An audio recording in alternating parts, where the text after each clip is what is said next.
நான் தான் கடவுள், என்னை தவிர வேறு சர்வேசன் இல்லை, இஸ்ரவேலே கேளு, எங்கள் தேவனாகிய கர்த்தர் ஒருவரே கர்த்தர். அல்லேலூயா. எல்லாம் சொல்லுங்க, எங்கள் தேவனாகிய கர்த்தர் ஒருவரே கர்த்தர். வாசிக்கலாம். உபாகமம் 6:4. இஸ்ரவேலே கேள், நம்முடைய தேவனாகிய கர்த்தர் ஒருவரே கர்த்தர். நம்முடைய தேவனாகிய கர்த்தர் ஒருவரே கர்த்தர். ஒரே கர்த்தர், ஒரே மேய்ப்பர், ஒரே மந்தை, ஒரே சுவிசேஷம், ஒரே ரட்சிப்பு, ஒரே ஞானஸ்நானம். ஒரு கர்த்தரை விட்டுப்புட்டு 1000 கடவுளை என்ன பண்ணத்தை என்ன எப்படி பொழப்பு வரும்? நட்டமாகிக்கிட்டே தான் போகும். ஒவ்வொரு கோயிலுக்கும் போகும்போது கடனை உடனே வாங்கிட்டு தான் போவேன். அருமையானவர்களை, ஏசாயா 45:5 வாசிங்க. ஆண்டவர் சொல்கிறார், நான் தான் கர்த்தர், எனக்கு அப்பாற்பட்ட வேறு தெய்வமே இல்லை. அப்போ இந்த வசனங்கள்லாம் பார்க்கும் பொழுது வேறு கடவுள் இல்லை என்பதை இந்த வசனத்தின் மூலமாக தெரிந்து கொள்ளுங்கள். நானே கர்த்தர், வேறொருவர் இல்லை, என்னை தவிர தேவன் இல்லை. நீரே வழி, நீரே சத்தியம், நீரே ஜீவன், வேறு ஒரு தெய்வம் அல்ல, நீரே தெய்வம். படைப்பு தெய்வம் அல்ல, சூரியனும் தெய்வம் அல்ல. கடல்ல என்ன பண்ண முங்குறவன் கிழக்கு பக்கம் திரும்பி என்ன பண்ண கடவுளை பார்க்குறேன்னு சொல்லி சூரியனை பார்க்குறாயா? உன் மாதா உனக்கு சோறு போடாது. பெத்த தாயை என்ன பண்ண பிள்ளைகள் கனம் பண்ண தெரிஞ்சிருக்கு. நல்ல சொல்லுங்க. பெத்த தாயை மதிக்க தெரியல, பெத்த தகப்பனுக்கு சோறு போட தெரியல. அப்போ மாதா மரியாள் என்பது தெய்வம் அல்ல என்று சொல்லிவிட்டேன். லூக்கா 1:38 எடுத்து வாசிங்க. தூதன் அவளை கிருபை பெற்றவளே என்று அழைத்தாங்க. அதே போல தான் நீங்களும் கிருபை பெற்றிருக்கீங்க. அல்லேலூயா. உங்களை பார்த்து ஆண்டவர் என்ன சொல்றார் தெரியுமா? என் கிருபை உனக்கு போதும் என்கிறார். பவுலுக்கு அதான் சொன்னார், கிருபை, என் கிருபை உனக்கு. அப்போ பவுலும் கிருபை பெற்றவர் தானே, பேதுருவும் கிருபை பெற்றவர் தானே, அப்போஸ்தலர்கள் அனைவரும் கிருபை பெற்றவர்கள் தானே, ஆண்டவரை அண்டிக் கொண்டுகிற யாவரும் கிருபை பெற்றவர்கள் தான். வாசிக்கலாம். லூக்கா 1:38. அதற்கு மரியாள், இதோ நான் ஆண்டவருக்கு அடிமை, உம்முடைய வார்த்தையின்படி எனக்கு ஆக கிடவது என்றார். அப்பொழுது தேவதூதன் அவளிடத்திலிருந்து போய்விட்டான். உம்முடைய வார்த்தையின்படி எனக்கு ஆக கடவுதுன்னு சொன்னதுனால தான் அங்கே ஆச்சு. அல்லேலூயா. மரியாள் உம்முடைய வார்த்தையின்படி எனக்கு ஆக வேண்டாம் அப்படின்னு சொன்னால் அங்கே ஆயிருக்காது.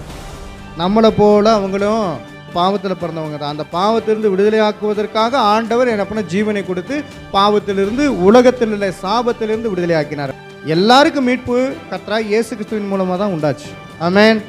இதை ஒப்புக்கொள்கிறீர்களா? கிருபை பெற்றவள் என்ன சொன்னாங்க அப்படின்னா, உம்முடைய வார்த்தையின்படி எனக்கு ஆக கடவுது. நம்மளும் என்ன சொன்னோம்? உங்களுடைய வார்த்தையின்படி எனக்கு ஆக கடவுள் தான் நம்மளும் சொல்லிட்டு இருக்கோம். நம்மளும் மேலும் கிருபை இருக்கிறது. அல்லேலூயா. கிருபை உண்டாவதாக, தேவ கிருபை உண்டாவதாக. என் கிருபை உனக்கு போதும், என் கிருபை உனக்கு போதும் என்று சொல்லி பவுலிடத்திலே கிறிஸ்து இயேசு சொன்னார். அந்த கிருபை நம்ம இடத்துல இருக்கிறது. அந்த கிருபை தான் ரட்சகர். வெளிப்படுத்தின விசேஷம் 19:10. யோவான் ஒரு தூதனை வணங்கும் போது தூதன் சொன்னான், அப்படி செய்யாதே, தேவனை வணங்கு என்றான். இந்த தூதன் சொல்றதை ஏன் நிறைய பேர் கேட்கல? அந்த தூதன் என்ன பண்ண, கபிரியேல் தூதன் என்ன சொன்னாரு? கிருபை பெற்றவளே வாழ்க அப்படின்னு ஒட்டியுமே கிருபை பெற்றவளே வாழ்க வாழ்கன்னு எல்லா பக்கமும் என்ன பண்ண சொல்லி வைக்கிறீல. இந்த தூதன் யாரு? யோவான் ஒரு தூதனை வணங்கும் போது தூதன் வர்றாங்க. தூதன் வரும்போது யோவான் இந்த தூதனை பார்த்து வணங்கிட்டார். வணங்கக்கூடாதுல்ல, தூதனை வணங்கணுமா? வணங்கக்கூடாது.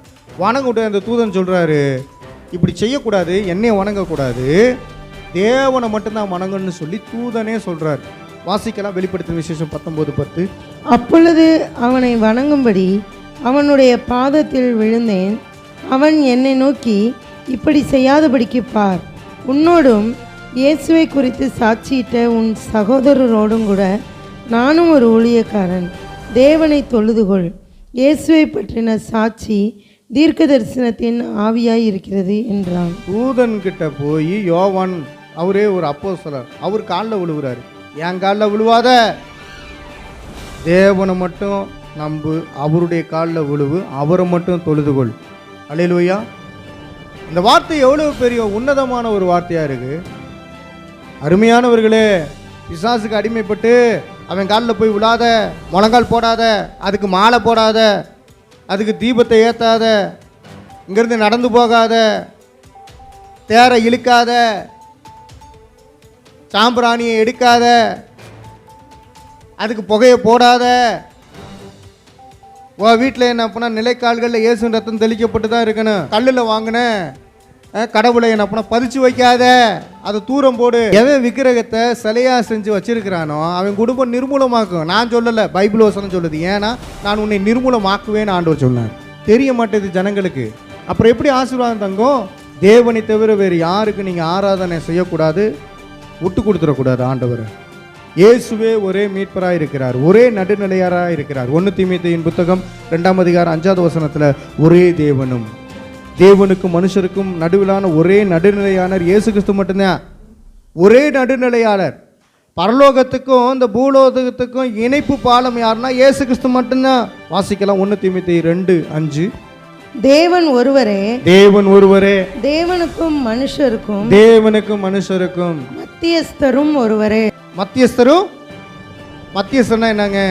நடுநிலையாளர் அவர்தான். இயேசு கிறிஸ்து தன்னுடைய தாயாரை நேசித்தார், அதே நேரத்தில் நான் கர்த்தர், நான் கடவுள் என்பதை உணர்த்தி வைத்துக்கிட்டே வந்தார். நான் சுருக்கமாக ஒரு சில காரியங்களை சொல்லி முடிக்க போகிறேன். ஆராதனை செய்யப்பட வேண்டியது தேவனுக்கே ஒழிய பிசாசுக்கு அல்ல. நான் மரியாளை பிசாசு என்று சொல்லவில்லை. இன்னைக்கு இருக்கிற மரியாளின் பக்தர்கள் பிசாசு பிடியிலே இருக்கிறார்கள். ஏன் என்று சொன்னால் விக்கிரக ஆராதனை, சிலை வழிபாடு எல்லாமே விக்கிரகம். அதுக்கு பொய் தேவர்களாக இருக்கிறது, அதுக்குள்ளே பொல்லாப்பு இருக்கிறது, அவைகள் வீண் கடவுளாக இருக்கிறது. வேளாங்கண்ணி மாதாவை கடவுள் என்று கருதுவது பைபிள் போதனை அல்ல. பைபிளுக்கும் அதுக்கும் சம்மந்தமே இல்லை. வெளிப்படுத்தின விசேஷம் 12ஆம் அதிகாரத்தில் ஆண்டவர் ஒரு காரியத்தை இஸ்ரவேலை பற்றி சொல்லியிருப்பார். ஆனால் அதை மரியாளுக்கு அடையாளமாக என்ன பண்ண எடுத்துக்கொண்டு போய் திருத்தி என்ன பண்ண கூறுகிறார்கள்? கள்ள போதனைக்காரர்கள், கத்தோலிக்கர்கள். மரியாள் மனுஷியாகத்தான் வாழ்ந்தார், ஆனால் இன்னைக்கு அதை தெய்வமாக்கிட்டாங்க. அந்த தெய்வமாக்குன அந்த பொல்லாத கடவுளை தான் இன்னைக்கு நம்ம பிசாசு என்று சொல்கிறோம். அவங்கள நம்ம அப்படி சொல்லலை. அவங்க தேவனுடைய தாசி, நம்மெல்லாம் தேவனுடைய தாசர்கள். யோபு எப்படி அழைக்கப்பட்டா? தாசன். அதே போல ஆண்டவருக்கு முன்பாக இந்த மரியாள் அழைக்கப்பட்டது தாசி. அல்லேலூயா. அப்போ ஒரே கடவுள் என்றால் அவர் வானத்தையும் பூமியும் உண்டாக்கின கடவுள் மட்டுமே. யாத்ராமம் 20ஆம் அதிகாரம் 4 மற்றும் 5வது வசனத்தை வாசிப்போம். சிலை வணக்கத்திற்கு எதிரான எச்சரிக்கை ஆண்டவர் கொடுக்கிறார். சிலையும் வானத்தில் உள்ளதும் பூமியில் உள்ளதும் நீரில் உள்ளதும் போன்ற எந்த படிமத்தையும் செய்யக்கூடாது, அவற்றிற்கு வணங்கக்கூடாது. அப்போ கடல்லிருந்து வந்த கடவுள் அப்படின்னு சொல்லுவாங்க வேளாங்கண்ணியை. கடல்லிருந்து, கடல் உள்ளிருந்து வந்த கடவுளாக இருந்தாலும் அதை நம்பக்கூடாதுன்னு சொன்னவர் ஆண்டவராக இயேசு கிறிஸ்து. அல்லேலூயா சொல்லுங்க. அந்த வசனத்தை தான் இப்போ வாசிக்க போகிறோம். யாத்ராமம் 20:4 மற்றும் 5வது வசனம். மேலே வானத்திலும் கீழே பூமியிலும் பூமியின் கீழ் தண்ணீரிலும் உண்டாயிருக்கிறவைகளுக்கு ஒப்பான ஒரு சொரூபத்தை ஆகிலும் யாதொரு விக்கிரகத்தை ஆகிலும் நீ உனக்கு உண்டாக்க வேண்டாம். நீ அவைகளை நமஸ்கரிக்கவும் சேவிக்கவும் வேண்டாம். உன் தேவனாகிய கர்த்தராய் இருக்கிற நான் எரிச்சலுள்ள தேவனாய் இருந்து என்னை பகைக்கிறவர்களை குறித்து பிதாக்களுடைய அக்கிரமத்தை பிள்ளைகளிடத்தில் 3ஆம் 4ஆம் தலைமுறை மட்டும் விசாரிக்கிறவராய் இருக்கிறேன்.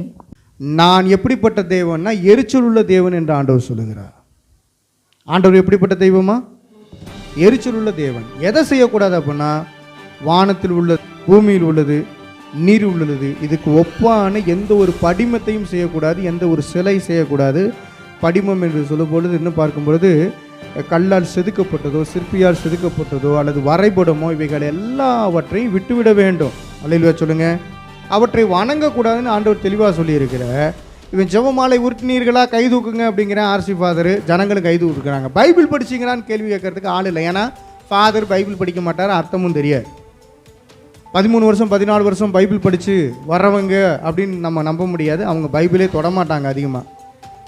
அப்போ என்ன நடக்குது அப்படின்னா கர்த்தருடைய வார்த்தைக்கு விரோதமாய் இன்னைக்கு இருக்கிற கத்தோலிக்க பங்கு தந்தைகள், பிஷப்பு, போப்மார்கள், ஆயர்கள், குருவானவர்கள், வட்டார அதிபர், இனிமாக கருதி நாட்கள், போப்பாண்டவர் எல்லாருமே இருக்கிறாங்க. நிறையா பொறுப்பில் இருக்கிறாங்க. நான் வேளாங்கண்ணி கோயிலுக்கு போயிட்டு வரேன், ஏன்னா பெருமையாக பேசிக்கிட்டு இருப்பேன். அங்கே நரகளுக்கு ஏன்டா போனேன்? அதுக்கு பேர் என்னது? பைபிள் என்ன சொல்லுது? நரகல்னா என்ன? பீயின்னு சொல்லுது.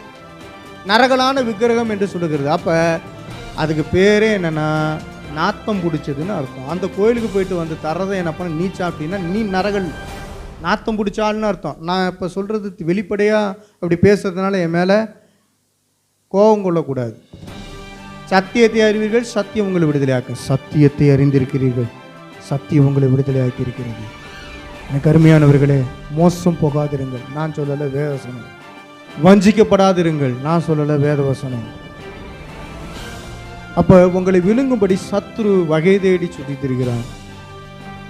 உன் ஊரை சுற்றி இந்த வேளாங்கண்ணி ஆவி பயங்கரமாக செயல்பட்டு கொண்டிருக்கிறது. யாவே மரியா யாவே மரியான்னு கத்திக்கிட்டு போய்கிட்டு இருக்காங்க. சுற்றிலையும் என்ன போனால் அருந்த மரிய வாழ்க்கை சொல்லிக்கிட்டு இருக்கிறாங்க. ஒழுங்காக நீ மனம் திரும்பி ரெடியாக கர்த்தருக்கு போகிற வழியை செயல்படுத்துங்க. நீங்கள் ரசிக்கப்படாமல் இருக்கீங்க, விட்டு கொடுத்துக்கிட்டு இருக்கீங்க. போனால் போயிட்டு போகிறேன், கடவுளை தானே கும்பிட்றேன். எவன் கடவுளை கும்பிட்றான்? அவன் உனக்கு எதிராக வந்திருக்கிற சத்துரு. இந்த உலகத்தில் நம்ம வாழ்வதற்கு கர்த்தர் தான் உங்களுக்கு துணை, அவர் தான் உங்களுக்கு தஞ்சம், அவர் தான் உங்களுக்கு அடைக்கலம். அல்லேலூயா. இதில் வேற அடைக்கலமாதான். யாரா அடைக்கலம்? கர்த்தர் சொல்கிறார், நான் உனக்கு அடைக்கலும் கேடவுமா இருக்கிறேன் அப்படின்னு சொல்லிட்டு. எழுந்திரிச்சு நின்னுங்க, நம்ம ஜெபம் பண்ணுவோம். அன்பின் ஆண்டவரே, ஒரே கடவுள் என்றால் அவர் வானத்தையும் பூமியை உண்டாக்கின கர்த்தர் மட்டுமே என்று நாங்கள் பார்த்தோம். இப்போது எங்களை நாங்கள் தாழ்த்தி அர்ப்பணிக்கிறோம். ரோமர் 1:23 அவர்கள் அழிவுறும் மனுஷரின் சாயலிலும் விலங்குகளின் சாயலும் தேவனுடைய மகிமையை மாற்றினார்கள். வாசிப்பாங்க ரோமர் 1:23. அழிவுறும் மனிதருடைய சாயல்ல இன்னைக்கு வேளாங்கண்ணியை செஞ்சு வச்சிருக்கிறாங்க. மனிதர்கள் சாயலாகவே சிலைகளை செய்து வைத்திருக்கிறார்கள். அதெல்லாம் அழிஞ்சு போயிடும். அதே போல அழிவுறும் மனிதர்களாக இருக்கிறாங்க. கண்ணு இருந்தும் காணாது, மூக்கு இருந்தும் முகராது, வாயிருந்தும் பேசாத சிலைகளை நமஸ்கரித்துக் கொண்டிருக்கிறார்கள். நீங்களோ தேவாவியை பெற்றவர்கள். இப்போ ஆண்டவரே, தேவாவியை நான் பெற்றிருக்கிறேன், விழுந்து போகாதபடிக்கு நான் ஜெபிக்கிறேன்னு சொல்லி எல்லாம் ஜெபம் பண்ணுங்க. இப்போ இந்த வசனத்தை மார்கரெட் வாசிப்பாங்க. அழிவில்லாத தேவனுடைய மகிமையை அழிவுள்ள மனுஷர்கள், பறவைகள், மிருகங்கள், ஊரும் பிராணிகள் ஆகிய இவைகளுடைய ரூபங்களுக்கு ஒப்பாக மாற்றினார்கள். பொல்லாத ரூபத்துக்கு உங்களை அர்ப்பணிச்சிடாதீங்க. கர்த்தர் அவருடைய சாயலின்படி, அவருடைய ரூபத்தின்படி உங்களை சிருஷ்டித்து வைத்திருக்கார். நீங்கள் யாருடைய சாயல், யாருடைய ரூபம்? மரியாள் ரூபமா இல்லை மாதா ரூபமா? அப்போ கர்த்தருடைய ரூபத்தின்படி உண்டாக்கப்பட்டிருக்கிற நீங்கள் தேவாவியினாலே, தேவ மகிமையினாலே நிறைந்தவர்கள். நீங்கள் கிருபை பெற்றவர்கள். நீங்கள் கிறிஸ்துவுக்குள்ளாக வாழக்கூடியவர்கள். ஒரே சத்தியத்தில் நிலைத்திருக்கிறவர்கள். வேத வசனத்தின்படி வாழக்கூடியவர்கள். கண்களை மூடுங்கள், கர்த்தரை மகிமைப்படுத்துங்கள். தேவனே, நீரே எங்களுக்கு துணை, நீரே வரங்களை தரக்கூடியவர். மாதா ஒருபோதும் வரங்களை கொடுக்க முடியாது, அது பிசாசின் கிரியைகளாக இருக்கிறது. கர்த்தரை அறியாத எத்தனையோ ஜனங்கள் ஆண்டவரே இன்னுமாக உம்மை நம்பாமல் மாதா சுரூபத்தை நம்பி மோசம் போகிறார்கள். அன்பின் ஆண்டவரே, அன்பான பரலோக பிதாவே, ஒரே தேவனே, மெய்யான தேவனே, நன்றியோடு துதிக்கிற ராஜா, இதோ ஒன்றான மெய் தேவனையும் நீர் அனுப்பின உம்முடைய குமாரனாகிய இயேசு கிறிஸ்துவையும் விசுவாசிப்பதை நித்திய ஜீவன் என்று சொல்லியிருக்கிறீரே தகப்பனே.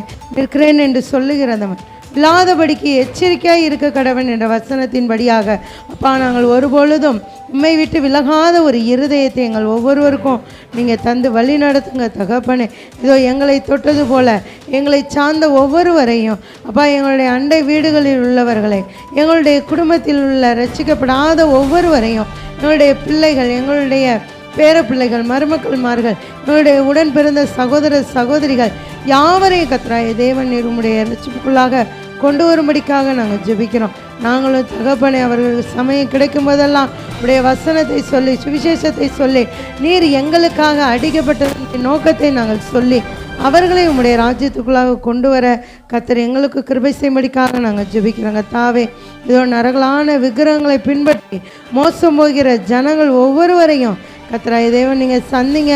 எல்லாவற்றிற்கு மேலாக அவர்களை வழி நடத்தக்கூடிய தலைவர்களை நீங்கள் சந்திங்க தகப்பனே. மன்னன் எவ்வளியோ மக்களும் அவ்வளியே நடப்பார்களே. வழி நடத்தக்கூடிய தலைவர்கள் தவறான வழியிலே நடக்கிறதுனாலே அப்பா, வேத வசனத்தை படிக்காமல் அப்பா தங்களுடைய சுய இஷ்டம் போல நடக்கிறதுனாலே ஜனங்களும் வழியிலே நடந்து சீரழிந்து கொண்டிருக்கிறார்களே தகப்பனே. இதோ இக்காலத்து பாடுகள் இனி வரக்கூடிய மகிமைக்கு ஒப்பாகாதே தகப்பனே. இந்த காலத்திலே அப்பா அவர்கள் சுகபோகமாக, சந்தோஷமாக, களியாட்டுத்தனமாக வாழ்ந்து கொண்டிருக்கிறார்கள். ஆனால் கர்த்தருக்குள்ளாக நாங்கள் பாட அனுபவிக்கிறோம் தகப்பனே. இதோ இனி வரக்கூடிய மகிமைக்கு சுதந்திரமாக அப்பா எங்களுக்கு இந்த ரட்சிப்பை நீ கொடுத்திருக்கிறீரே, அதுபோல் ஒவ்வொருவரும் ரட்சிக்கப்படட்டும் தகப்பனே. ஸ்தோத்திரிக்கிற ராஜா, உண்மையான விக்கிரகங்களுக்கு தங்களுடைய துதியை செலுத்தாதபடிக்கு அப்போ உமக்கு கொடுக்க வேண்டிய கனத்தையும் மகிமையும் விக்கிரகங்களுக்கு செலுத்தாதபடிக்கு அவர்களுக்கு உணர்வுள்ள இருதயத்தை நீங்கள் தாங்க தகப்பனே. ஸ்தோத்திரிக்கிற ராஜா, இன்றைக்கு மறித்தால் நாம் எங்கே போவோம் என்ற ஒரு உணர்வை ஒவ்வொரு மனிதருக்கும் நீங்கள் தந்து வழி நடத்தும்படிக்காக நாங்கள் ஜெபி